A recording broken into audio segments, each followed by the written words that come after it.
shit. Here we go again.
Hey guys, Jim here. Welcome in once again. Today I'd like to share with you something brand new from Israel over at Arcane Design.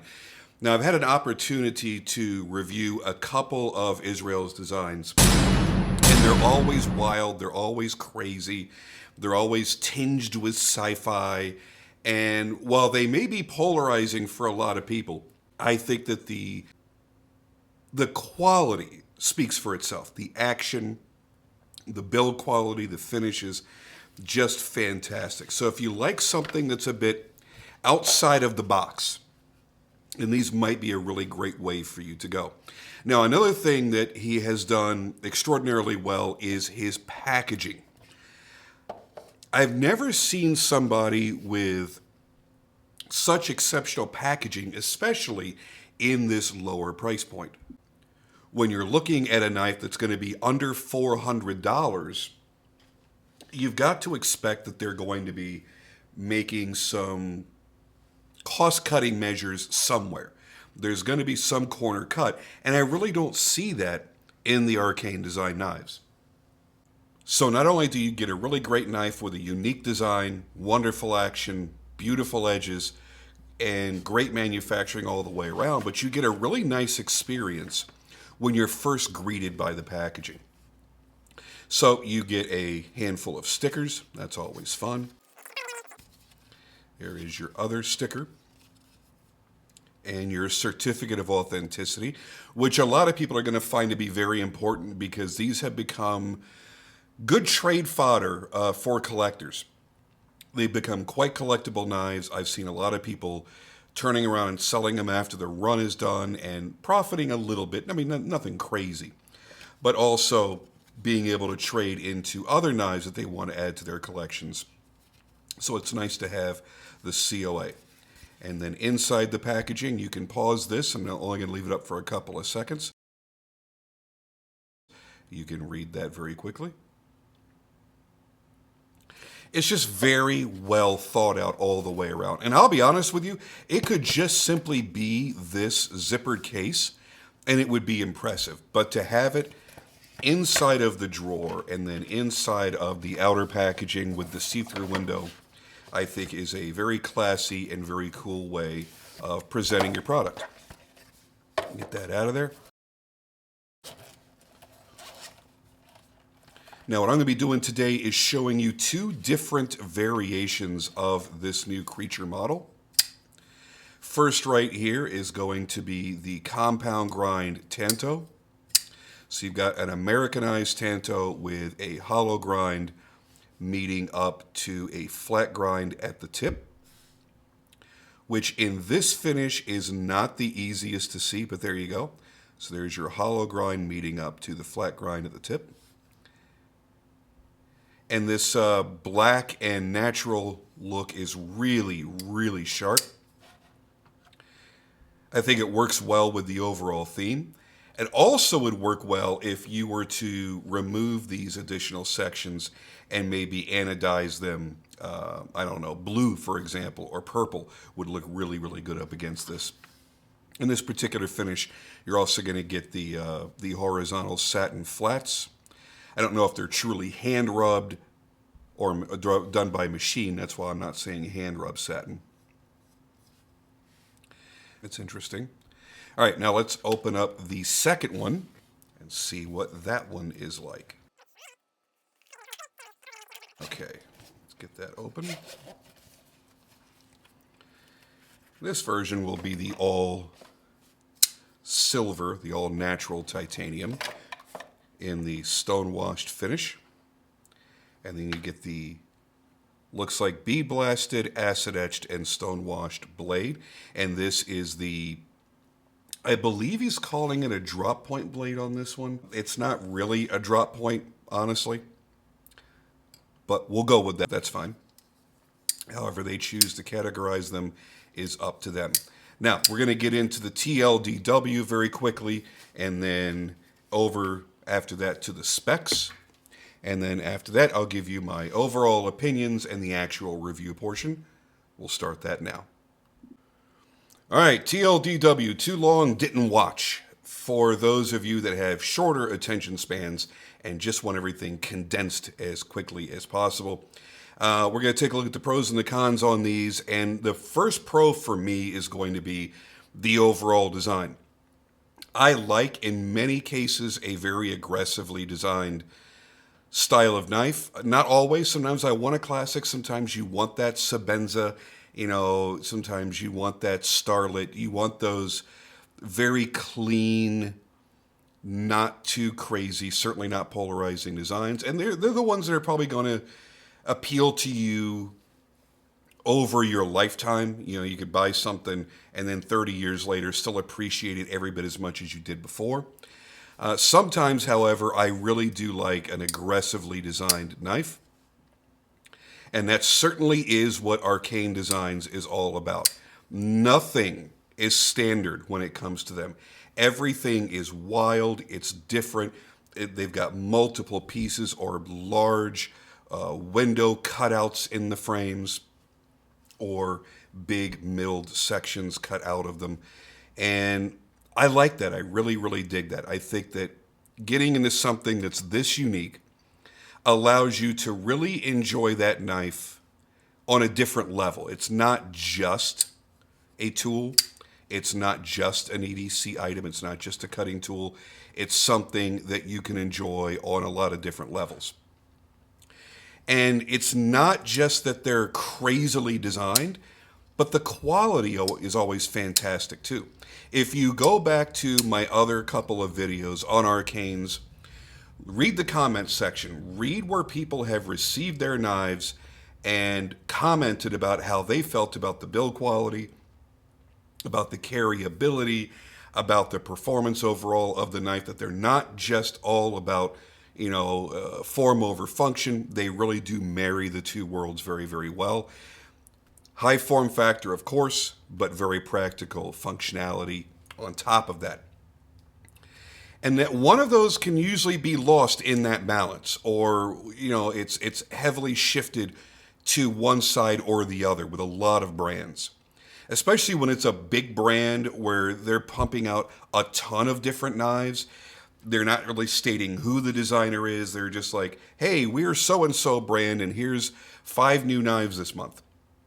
When they work with designers or they work with established knife makers, you tend to see more of a focus on that balance, because those are generally people that are involved in the knife industry, in the community, I should say, to some degree, where they have their own opinions based on the knives that they collect, and they also listen to other collectors' opinions as well. And they kind of see what over time has worked and has not worked for a lot of people. And there are some knives that have just been over-designed to the hindrance of the actual practical daily performance. And that's not good for anybody, especially when you're spending in this price range. Now, again, they are affordable, but for some people, especially those newer to knives, $370 may be a bit much. So you've got to justify the quality of what you're getting. All right, next for me in the pros is going to be the action. They are smooth, They have great detents all the way around. It's everything that I want in a flipper. Another pro is the fact that you have multiple methods of deployment. I'm really bad about thumb studs on the reverse flick, but you can reverse flick it, you can thumb flick it. Let's see if you can slow. Oh, wow, you actually can slow roll it. Be pretty darn good. Another pro for me is the fact that they are numbered limited editions. You know where your sequence is, or your number is in the sequence of knives being made. And it also shows you that this is not an infinite production. You know, you can go out and buy a Benchmade Adamas, and you've been able to, for the past, I don't know, 20 years, on a steady basis, order from pretty much any retailer there was, you know, or a Spyderco Delica or something like that. There's no exclusivity to those production knives.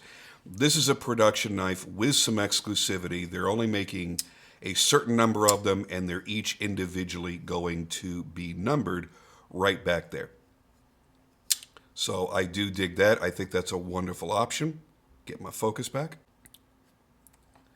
I also like the limited branding, just having the logos in a small spot at the plunge area of the bevels.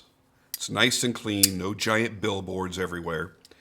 There's something about this one that's even a little bit smoother than the stone washed. That's funny.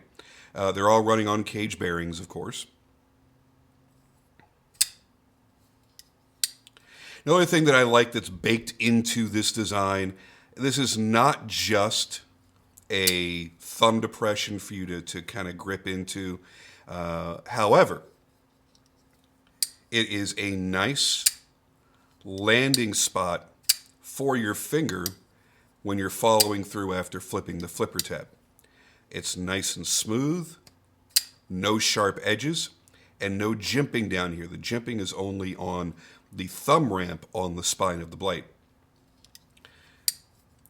I can't tell you how many knives I've handled where your finger, after hitting that flipper tab, lands on something sharp on an inside edge, or they've cut jimping or something in it, and it's just flat out abusive. It doesn't make a lot of sense. They did a good job here.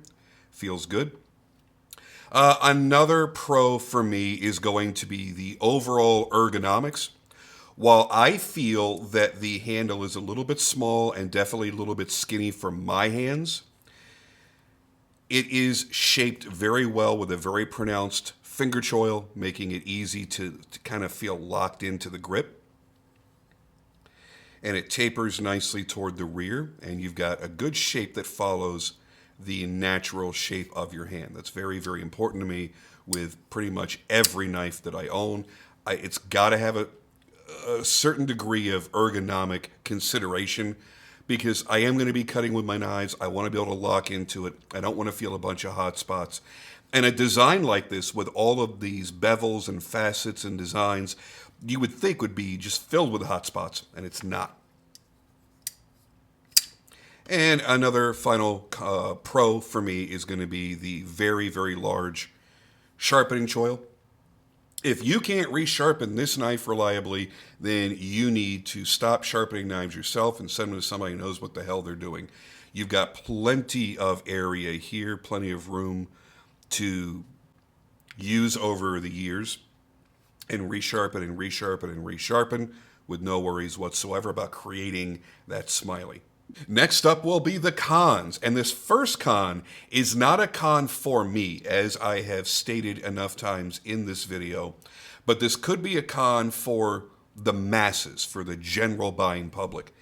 It is, in my opinion, whether you go with what they're calling the drop point or the compound grind, I think that this is a polarizing design. You're either going to love it or you're going to hate it. And I'm not saying that you can't fall in between the two, but you're definitely going to hear this when showing this knife to your friends in your knife groups and things like that. Online, people are going to be like, "That's such a gas station knife. It's so over-designed. There's so much shit going on." Why can't somebody just make a clean, classic design? Well, a lot of people do. And there's a lot of them available. And you can find a lot of them right here on my channel. It's not difficult to find a clean, classic, timeless design. But sometimes we want something that is a bit more advanced, that is a bit fancier, and that's just going to sing to us on a personal level. It's not going to be for everybody. I can absolutely guarantee you that. I personally like it. I think it's cool. I think a couple more things could have been done with the way this design was set up, like maybe having a couple of brightly colored G10 inlays in here. I mean, imagine if you could have had, let's say in this knife here, an inlay of toxic green G10 inlaid there, or maybe some carbon fiber. Carbon fiber, I think, would have blended in a bit too much because you need a larger area to kind of see the pattern. But I think that would have looked really good. It would have been a nice colorful accent. And here you could have done like blue G10 inlays into these little pockets. That's just me as I look at it. And while there's nothing wrong with the way it's executed, of course, it's always easier to look at somebody else's design and go, hey, you could have added this or taken away that and made it better. You know, it's just like backseat driving when it comes to knife design. I think it was all executed very, very well. I love how it came out. Sure, would it be cool if it had those extra little touches? Probably. And maybe a pivot collar that would give you a contrast between the pivot, this pivot island, and then a third texture or finish or material or color that would have given you like a little bit more going on in that area. And some people might think as it is, there's too much going on in that area, and I totally get that. But when I'm looking at something that's already so crazily designed, I guess my mind wants to go to, well, how much crazier could they have made it? And maybe putting in those couple of things would have been too much for a lot of people, but I think it's kind of cool. Overall, I like the design. The compound grind Tanto is the one that's my particular favorite, and there are different finishes, and when you go look at the selections that Arcane is releasing, and remember, this is not going to be a pre-order, this is a full live drop on August 4th. There are some satin bevel finishes that will show off that grind so much better.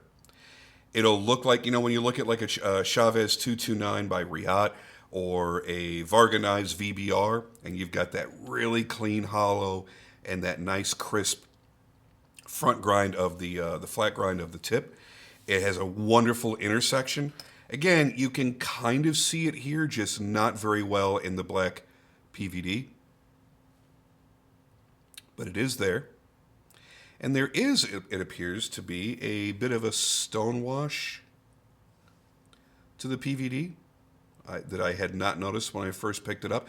So this finish will definitely mask some of the beauty of the design, unfortunately. But it is really cool to have that black PVD up against the satin finishing of the stainless steel. I think it looks really, really good. So it just really depends. Do you want more of the aesthetics of the finish, or do you want the aesthetics of how it was ground? That's really going to be entirely up to you. Now we'll get into the specs. Now that we're done with the TLDW. And after that, we'll get into my closing thoughts and the overall review of the knife. So the Arcane Designs Creature is available August 4th for $370. Your blade length is 3 3/4 inches. It doesn't look that big. I've shown you a lot of knives with a 3 3/4 inch blade that looked like pocket swords. They looked like massive knives. Somehow or other, this knife really hides its size. And I don't entirely understand how. But when you look at the numbers, and then you look at the knife in real life, and you hold the knife, you're like, there's no way. That's got to be a 3.5 inch blade. No, it's not. It's 3 3/4. I don't know if I can really show you. Yeah, I guess we could see that. The tip of the blade goes right to the very edge of the frame without risking whatsoever snagging the tip. All right, we got the specs off the screen. If you want to go back and pause it and read through them all, you can certainly do that. I just don't like to narrate the entire spec list anymore because it just takes up too much time, and my videos are already long enough as it is. Now, my overall impressions of the knife, first off, is the first impressions is the packaging. When you open it up and you see that drawer case, I'm not really sure what you would call it, it is so impressive. It makes you feel like you did buy into something special. You didn't just buy any run-of-the-mill, off-the-shelf knife available by any manufacturer. You bought something special where the designer sat down and went, how can I make this as special of an experience as I possibly can? We all like zippered cases just fine. The soft nylon cases, there's nothing wrong with that. Most of us are okay with just a plain cardboard box with maybe like a laser cut closed cell foam to hold it in place. Or you could go balls to the wall and get like the airtight OtterBox style, dive box style cases. Those are always great. And then you stop and go, okay, these are all packaging options that are mostly available to every manufacturer. I want to do something wildly different.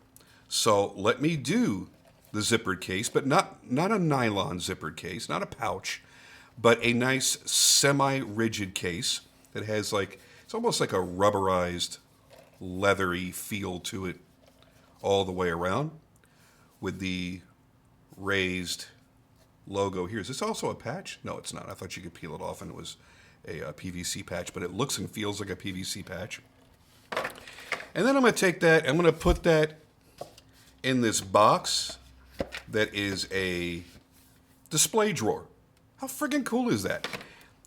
Taking that time to make that initial experience that special for the consumer, that's a really, really big deal for a lot of people. And even though you may never see the packaging again the whole time that you own and carry this knife, it was that initial experience that drew you in. And if you ever go to sell or trade that knife, that new owner, that new recipient is going to get that same fuzzy feeling when they receive it, and they're blown away by all the care of the packaging, assuming you haven't lost parts of it, and go, wow, holy shit. For under $400, they threw a lot at this, because packaging costs can climb, believe me. You may have a target retail price in your head for something that you're going to make.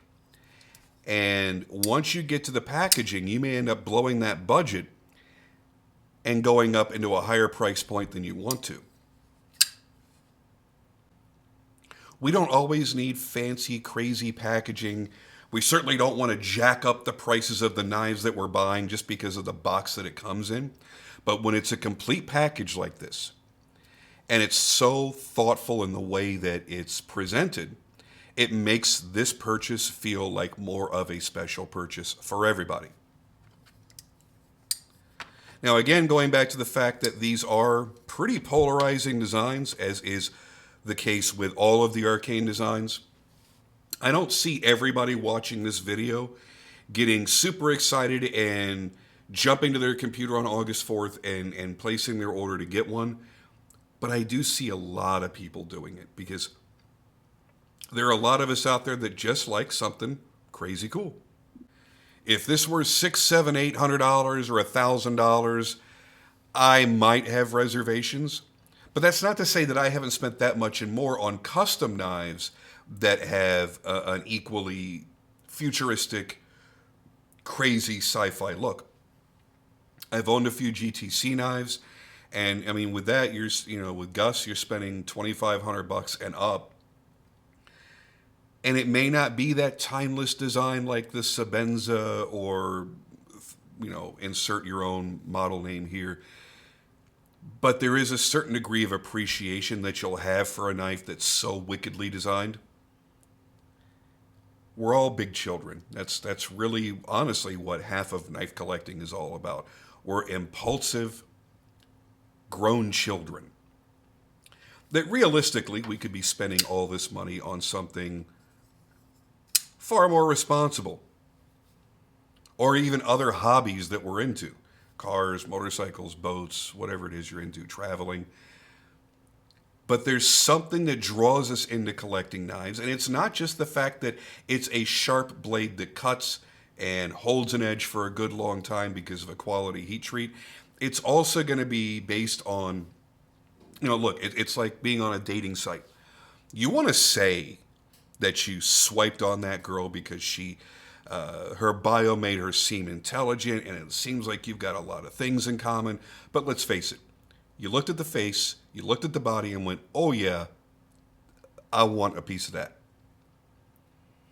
You're going to be attracted to certain things, and you're going to act impulsively on those things. But what you need is the quality to back it up in a knife, just like you need that personality and intelligence to back up that potential mate that you're swiping on random dating apps. There's always going to be a superficial element to the things that we want. And those are the things that pull at us the most. Same thing with cars, motorcycles, boats. Yeah, you're going to want the best quality of all those things that you can afford, but it's got to excite you on some level. And this is the type of thing that for a lot of us is going to be exciting. So, yeah, does it function well? Of course it does. They've got great edges on them. They've got great actions. The lockup is solid and secure. The blade centering is fantastic. All of the prerequisites for making a quality knife are here. And on top of that, it's a design that you can look at and find things to love about it. The multiple levels of the construction, the multiple levels of the milling, all of the wide chamfers going around like massive bevels all around the knife, and also eliminating hot spots as well, making it a bit more comfortable in the hand. There's a lot to love here. Now you just have to decide, are you a traditional kind of knife collector, or do you like something wild every now and then? If the answer is B, I didn't label those, did I? A, you like something traditional. B, something a bit more wild. If you fall into the new category B, then this is absolutely going to be the knife for you. I think it was very well executed. Again, very thoughtful packaging, great quality all the way around. I call this a winner.